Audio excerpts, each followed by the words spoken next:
Today from China, beef chow fun. This Cantonese-style dish uses just a few ingredients, but is packed with flavor and on your table in under 30 minutes. So let's get started.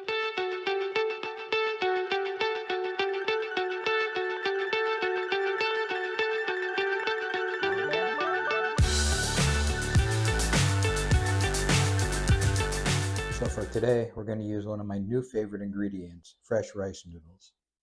These are available in my local Asian market. They aren't fresh made today, which would be ideal. I haven't found a source for that yet locally, but I do prefer these to the dry rice noodles. They have a better taste and texture, and they take a little less time to prepare. Now they do come two ways. They come pre-sliced like this, or they come in a long sheet where you can slice them yourself. So this is a 32-ounce package.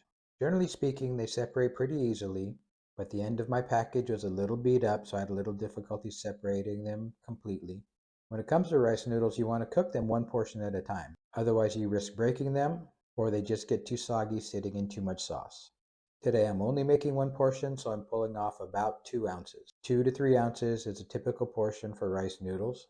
So next you want to take some hot water, a little more than room temperature but not boiling, and submerge the noodles in the water. After the noodles have soaked for 2 to 3 minutes, you can reach in and start gently separating the noodles. You do want to try to be careful so you don't break the noodles. They are very delicate at this stage. And you can tell that they're ready when they're limp like this. So now you want to take your noodles and set them on a towel to dry them off, and then you can set them aside. So while your noodles are drying, you can work on the other ingredients. This is beef chow fun, so we're going to start with some beef. We're going to thinly slice some beef. You can use whatever choice of beef that you would like. I have some nice marbling here, and that'll lead to some nice flavor. So for the marinade for this beef, I'm going to put in about a teaspoon of fish sauce, about a teaspoon of oyster sauce, about a teaspoon of soy sauce, just regular soy sauce or light soy sauce, about a half a teaspoon or so of dark soy sauce. If you don't happen to have dark soy sauce, you can use an extra teaspoon of soy sauce or just omit it completely. And then about a half a tablespoon of cornstarch. Stir that all together, and then you can set it aside. So while your meat is marinating, we'll go ahead and prep the vegetables. We're just going to slice some onion in long strips like this, and then we're going to move on to chop up some garlic. 3 or 4 cloves of garlic, depending on how fresh it is and how flavorful it is.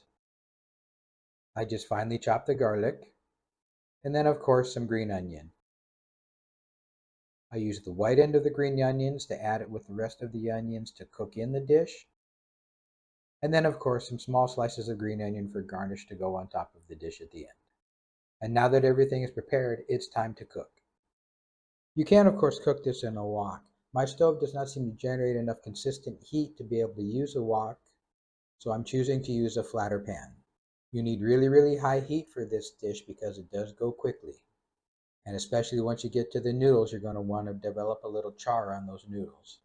So to start out with, add some beef to your hot oil, put that in one layer, and just let it sit for about 30 seconds. And you can see by the color of this meat what that marinade did for that, especially that dark soy sauce. At this point, just go ahead and flip the meat over and let it sit for another 30 seconds or so on this side. You don't want the meat completely cooked through at this point. It's going to be put back in the pan later, and it'll finish cooking at the end. So now you can remove the meat. At this point, I went ahead and cleaned out the pan because in this process, the residue in the pan is just going to burn. And you can add your garlic and your onion. Cook that for about 30 seconds. And throw in a handful of bean sprouts. Throw the bean sprouts in at this point just so they can begin to wilt a little bit. So I push everything to one side of the pan and I'll throw my noodles in now. Of course, they've been drying for some time now, and I just want to let them sit.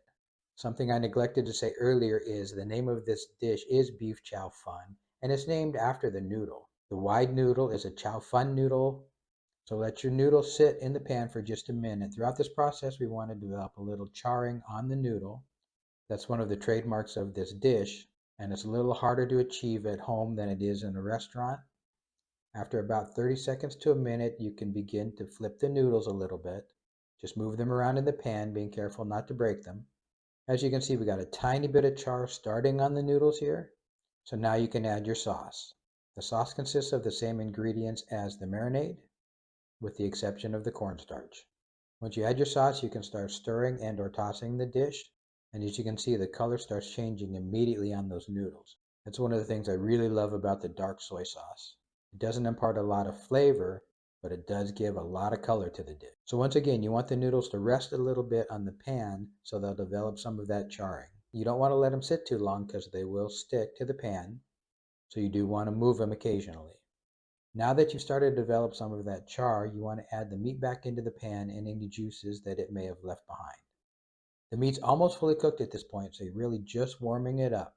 Just continue to mix and toss everything together, and now you can really see some of that char has developed on those noodles. That's really what we're looking for those noodles.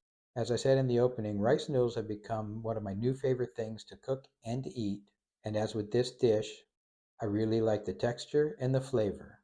Thank you for watching. Please check out these other videos.